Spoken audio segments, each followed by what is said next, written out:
Promesse biblique du jour, bonjour à tous.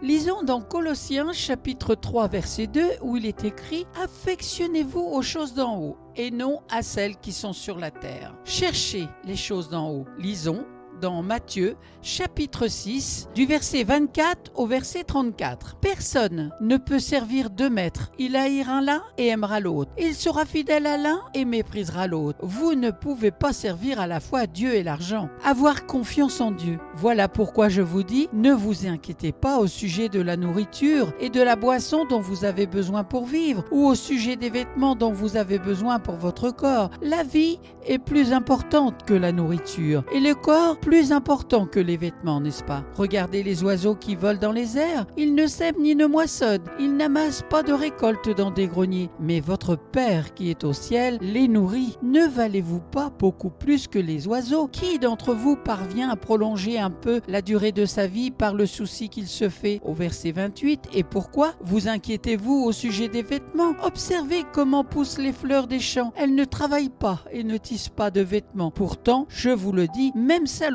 avec toute sa richesse, n'a pas eu de vêtements aussi beaux que l'une de ses fleurs. Dieu habille ainsi l'herbe qui se trouve aujourd'hui dans les champs et qui demain sera jetée au feu. Ne vous habillera-t-il pas à bien plus forte raison vous-même, comme votre foi est petite? Ne vous inquiétez donc pas en disant « Qu'allons-nous manger? Qu'allons-nous boire? Avec quoi nous habillerons-nous » Ce sont les païens qui cherchent continuellement tout cela. Mais votre Père qui est au ciel sait que vous en avez besoin. Préoccupez-vous d'abord du royaume de Dieu et de la vie, juste ce qu'il demande, et que Dieu vous accordera aussi tout le reste. Ne vous inquiétez donc pas du lendemain. Le lendemain se souciera de lui-même. La peine qui se présente chaque jour suffira pour la journée. Dans 1 Roi, chapitre 3, verset 5, il est écrit « Pendant que Salomon était à Gabaon, le Seigneur Dieu lui apparut durant la nuit dans un rêve et lui dit « Que pourrais-je te donner? Demande-le-moi. » Et dans le chapitre 9 du verset 13, toujours dans 1 Roi, commençons même à partir du verset 12. Il est écrit « Alors Hiram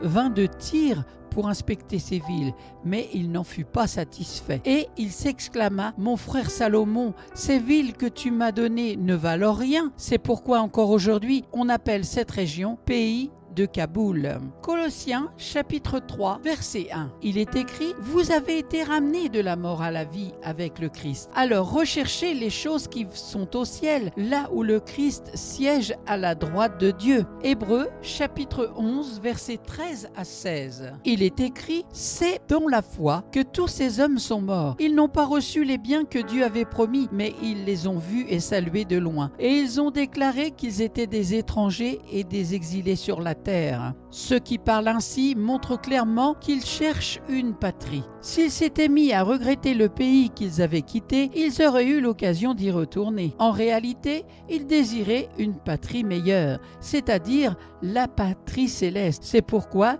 Dieu n'a pas honte d'être appelé leur Dieu, car il leur a préparé une cité. Et terminons par 1 Pierre chapitre 2 versets 11 et 12 où il est écrit « Même les anges, qui sont pourtant bien plus forts et puissants que ces faux enseignants, ne portent pas d'accusations insultantes devant le Seigneur contre des êtres glorieux. Mais ces hommes agissent par instinct, comme des animaux sauvages qui naissent pour être capturés et tués. Ils insultent ce qu'ils ne comprennent pas. Ils seront mis à mort de la même manière que les animaux sauvages. » Je vous rappelle, le verset clé d'aujourd'hui, c'est « Cherchez les choses d'en haut ». Colossiens chapitre 3 verset 2 « Affectionnez-vous aux choses d'en haut et non à celles qui sont sur la terre. » Merci pour votre attention. Merci d'avoir pris du temps pour écouter la parole de Dieu. Je vous souhaite bon courage, bonne méditation et je vous dis à très bientôt.